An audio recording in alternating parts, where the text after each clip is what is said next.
What's up? If you've been waiting for a video that breaks down the key points you should be looking for when you're disputing things like charge-offs, collections, late payments, repossessions, bankruptcy, then this is that video. And the beauty of YouTube is that this video idea was actually given by a subscriber.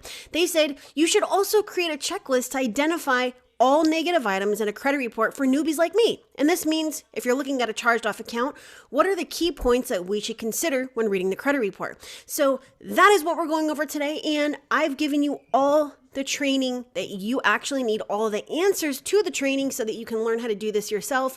And I'm even giving you part 1 as well as dispute letter tactics and its overview. And I'm going to show you exactly where to access this, but you're going to want to stay to the end of the video because you don't want to miss it. Now, before we get started, I want to let you know that I posted a video yesterday, Saturday the 12th at 8 p.m. That's really, really important because it explains why credit repair is illegal in the state of Georgia, right? So this is that video right there. And you're also going to want to check out how to remove every charge off from your credit report, which is right next to it. So let's jump right into this. We have the very first training. Choose the recommended account elements to dispute a charge off. And this is for removal and outside of blatant inaccuracies.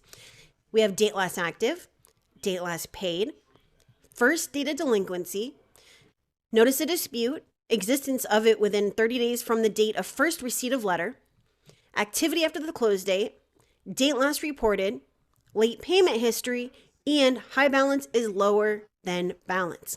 Here's the beauty of this. Every single one of those is correct. So this is a checklist. So you are just going to check off each of those. Which of these are not recommended to dispute a charge-off for removal unless blatantly inaccurate? Balance, limit, terms, status, high balance, type, and open date.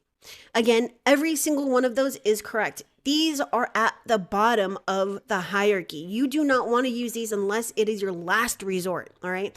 Choose the recommended reasons to dispute a late payment, and this is for correction and outside of blatant inaccuracies. Inconsistent reporting between 2 to 3 credit bureaus, and this would be like remove the late payments between date and date because Experian shows 30 or 60, 90 on dates, but Equifax shows 30 or 60 or 90 on dates, and TransUnion shows 30 or 60 or 90 on dates. B, oldest late payment dispute. So this would be where you say, I was not late on date, remove for inaccuracy. Now, both of these are correct. To dispute late payments to remove an account, you want to find the oldest late payment and dispute it as inaccurate. And this is true. And again, I give you the solution sheet so you don't have to go and try to, figure this out yourself, okay? To remove a bankruptcy, you should find the inaccuracies in the following: the court name, filing date, and docket number. That's going to be true. To remove an inquiry, you should send a no permissible purpose dispute letter to the credit bureaus and dispute directly with the data furnisher using a proof of authorization dispute. That is true. To remove a third-party collection, you should send the validation of debt letter series, that's 4 letters, directly to the collection agency and dispute with the credit bureaus using the unknown series. And this is only one relevant per my video series. That is true. To remove a debt buyer collection, check off the dispute reasons that'll give you the highest chance of removal. In other words, the big guns. Late payments on a collection account. I mean, obviously, the account is late by default, right? Past due on a collection account. The account is past due by default. Hello. Date last active and payment history. Each of those are going to be true. And then here, again, is where we place these in order for the dispute hierarchy. 1 is most impactful and 11 is least.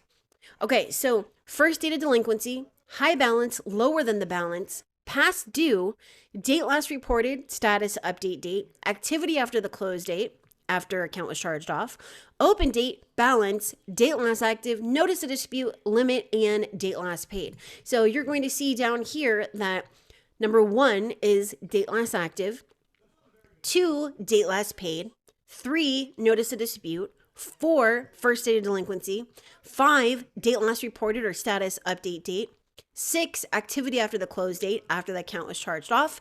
7, high balance is lower than the balance because the high balance is the highest the balance ever was. So how could it possibly be lower than the balance? 8, past due. 9, balance. 10, open date. 11, limit. All right. So Now, when we go over to our dispute letter tactics, now before we go any further, I'm going to explain where you can access this. You're going to go to bio.my740.com, or you can even access it at bio.ask-kristen.com. You're just going to click on store, and it's going to be on this page. So you're going to see 3 things on here when I post it instead of just 2. All right. What is the maximum number of accounts that you should be disputing per letter? What is the correct order from easiest to remove to most difficult? And we have late payments over 2 years old, charge-offs, foreclosures and repossessions, student loans, bankruptcy, so on and so forth. And then you should never dispute online because you give up your rights under Section 623 and Section 611. And then that is a true or false. Here we go. What is the maximum number of accounts that you should dispute per letter? The answer to that is 10 unless it's medical, and with medical, it is unlimited.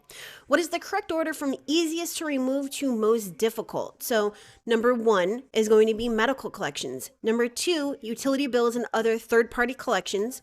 3, judgments and tax liens. 4, late payments over 2 years old. 5 is inquiries. 6 is late payments less than 2 years old. 7 is debt buyer collections. 8 is charge-offs. 9, foreclosures and repossessions. And 10, student loans. And 11, bankruptcy. Now, as far as never disputing online, it is true. You should never dispute online because you are giving up your rights under Section 623 and Section 611. Listed below are dispute tactics for round 1. All right, and again, we are going to go over the overview of tactics. Now, this is going to make sense where it says to credit bureau, FCRA, to creditor, FCBA.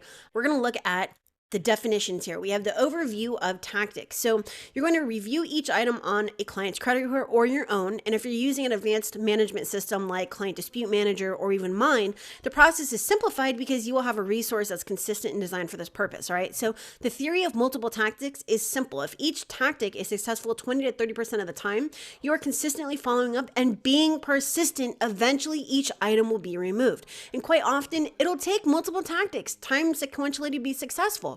Knowing that you are empowered with an arsenal of tactics that will provide you or your client with the best possible odds is important. So this is what a goodwill letter is. This is what a FCBA info request is. This is what a FCRA info request is. This is what a FDCPA info request is. Original creditor validation, debt validation, repossession series, HIPAA series, and the QWR RESPA series, okay? Method of verification, angry educated consumer, demands, and last notes, okay? So the philosophy is this. Let's say that a credit bureau dispute will only work for 5 or 10% of the time, or even 20%. Let's say that a goodwill approach will work for 5 or 10% of the time. And let's say that the angry educated consumer approach will work for 5 or 10% of the time. The FCBA, the same, the FDCPA validation, the same, etc. If you keep trying these disputes, somewhere down the line, you're going to clean it up. And in many cases, trade lines can call for multiple tactics from the above outline, okay? So that's what a lot of people fail to understand and realize.